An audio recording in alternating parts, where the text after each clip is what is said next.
On World AIDS Day today, we focus on the challenges in Mizoram, which is highly vulnerable to drug trafficking because of its international border. Mizoram has witnessed the twin epidemic of drug abuse and HIV. However, it's difficult to reach out to high-risk groups in this predominantly Christian state. Treated as sinners, intravenous drug users and sex workers remain hidden. But now the Mizoram State AIDS Control Society is working with church and youth leaders to bring about a change in attitudes. NDTV's features editor Shruta Deb has filed this special report.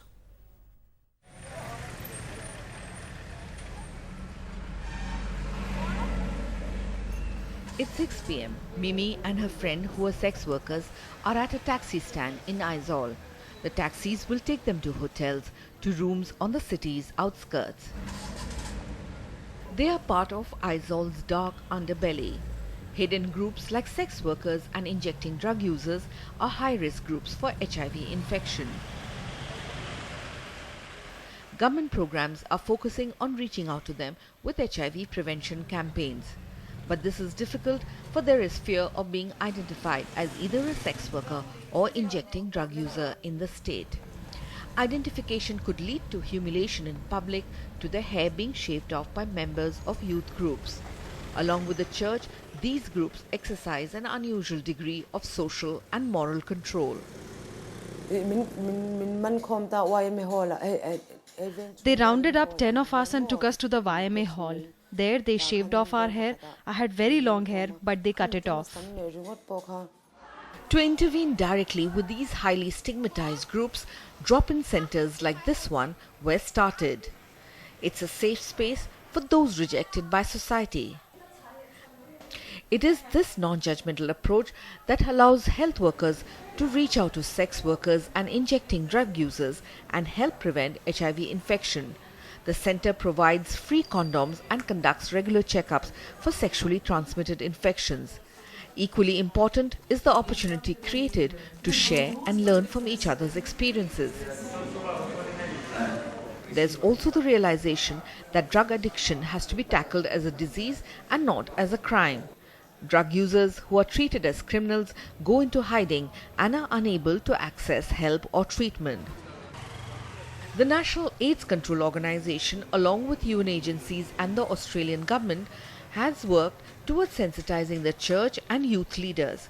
Some churches have set up their own HIV panels and awareness programs. This drop-in center for drug users, for instance, is run by both the church and the government. The center provides counseling, needle exchange and abscess management. It also provides harm reduction services.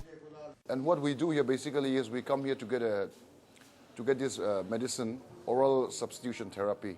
That medicine takes care of the craving and the withdrawal. They slowly taper down our dosages. And then we come here in the drop-in center and we hang around with guys who are like us because there is no discrimination here. And it's just the first step towards leading a normal life. Drop-in centers like this one are unable to cope with the demand.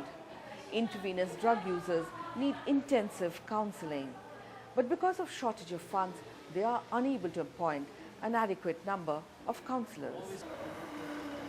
While the increased attention on the Northeast, including Mizoram, by the National AIDS Control Organization is showing results, clearly a lot more needs to be done. What's worrying is that the HIV epidemic in Mizoram has moved from high-risk groups to the general population. Apart from treatment and care issues, there is need for focus on prevention strategies with young people.